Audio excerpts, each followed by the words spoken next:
صحیح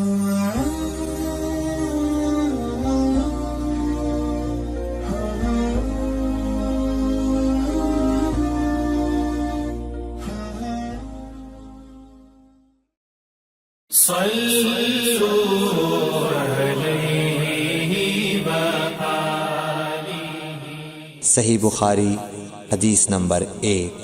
حضور اکرم صلی اللہ علیہ وآلہ وسلم کا ارشاد ہے، تمام اعمال کا دار و مدار نیت پر ہے، اور ہر عمل کا نتیجہ ہر انسان کو اس کی نیت کے مطابق ہی ملے گا۔